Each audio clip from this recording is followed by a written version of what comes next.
দুর্গম এলাকার জ্বালানি সংকটের খবর জানাতে আমাদের সঙ্গে যুক্ত হচ্ছেন সহকর্মী কামরুল হাসান। এই মুহূর্তে তিনি আছেন রাঙাবালিতে, জেলেদের জন্য ব্যস্ত কোরালিয়া ঘাটে। কামরুল, আমরা রাঙাবালির জ্বালানি সংকটের কথা শুনছিলাম, আজকের দিনে কি পরিস্থিতি জানাবেন? তাছাড়া জেলে বা এলাকার মানুষের সুষ্ঠুভাবে জ্বালানি পাওয়ার কোনো ব্যবস্থা হয়েছে কিনা, উপজেলার প্রশাসন কি বলছে তাও জানতে চাই।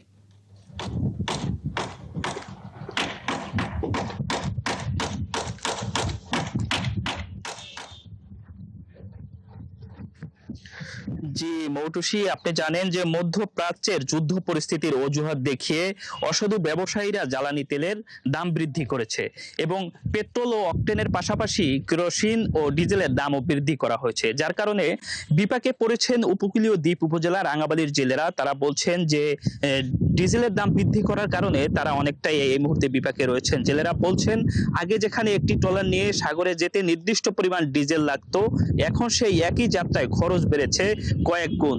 ফলে অনেকেই বাধ্য হয়ে ট্রলার ঘাটে বেঁধে রাখছেন। যারা ঝুঁকি নিয়ে মাছ ধরতে যাচ্ছেন তাদের অবস্থাও খুব একটা ভালো না। দিন শেষে যে মাছ পাচ্ছেন সেই মাছ বিক্রি করে জ্বালানির খরচ, শ্রমিকের মজুরি সব মিলিয়ে লাভ তো হচ্ছে নাই, বরং লোকসানও গুনতে হচ্ছে অনেককে। বিশেষ করে ছোট ও মাঝারি জেলেরা সবচেয়ে বেশি বিপাকে পড়েছেন, কারণ তাদের কাছে অতিরিক্ত পুঁজি নেই, আবার ঋণ নিয়ে মাছ ধরতে গেলে সেই ঋণের বোঝাও আরো বাড়ছে। এদিকে ডিজেলের দাম বাড়ার কারণে মাছ ধরার খরচ বাড়ায়, বাজারে মাছের দামও বাড়ার শঙ্কা করছেন অনেকে, যার প্রভাব পড়তে পারে সাধারণ ভোক্তাদের উপর।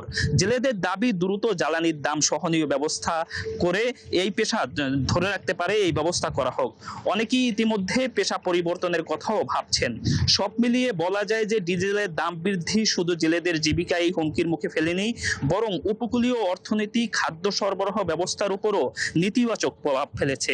আমরা জেলেদের সঙ্গে কথা বলেছি এই ঘাটের, তারা বলছেন যে এখন বর্তমানে যে ডিজেলের দাম সরকারিভাবে 100 টাকা নির্ধারণ করা হয়েছিল, সেই ডিজেল বর্তমানে 125 টাকা দরে বিক্রি হচ্ছে, এবং যে কেরোসিন ছিল 112 টাকা সরকারি নির্ধারিত মূল্য, সেই কেরোসিনও কিন্তু এই মুহূর্তে 125 টাকার উপরে বিক্রি হচ্ছে। এবং সঠিক দাম দিয়েও যে অসাধু ব্যবসায়ীরা যে দাম বৃদ্ধি করেছিল, সেই বাড়তি দাম দিয়েও কেরোসিন এবং ডিজেল পাচ্ছেন না, যার ফলে অনেকেই কিন্তু সমুদ্র যাত্রা থেকে বিরত থাকতে বাধ্য হয়েছেন। এবং সেই সঙ্গে আপনাকে বলে রাখি, ব্যবসায়ীরা একরকম কৃত্রিম সংকট তৈরি করেছে। এই কৃত্রিম সংকট তৈরি করে তারা তাদের দোকানে কিন্তু কেরোসিন বা ডিজেল রাখছেন না, এবং কেরোসিন ডিজেল না রেখে তারা কিন্তু বাড়তি দামে বিক্রি করার সুযোগ তৈরি হয়েছে। এবং খুচরা ব্যবসায়ীরাও বলছেন যে আসলে এই বাড়তি দামে তাদের কিন্তু ডিপো এবং ডিলারদের কাছ থেকে বাড়তি দামে তাদের কিনতে হচ্ছে, এবং এই কারণেই তারা ভোক্তা পর্যায়ে বেশি দামে বিক্রি করতে বাধ্য হচ্ছেন।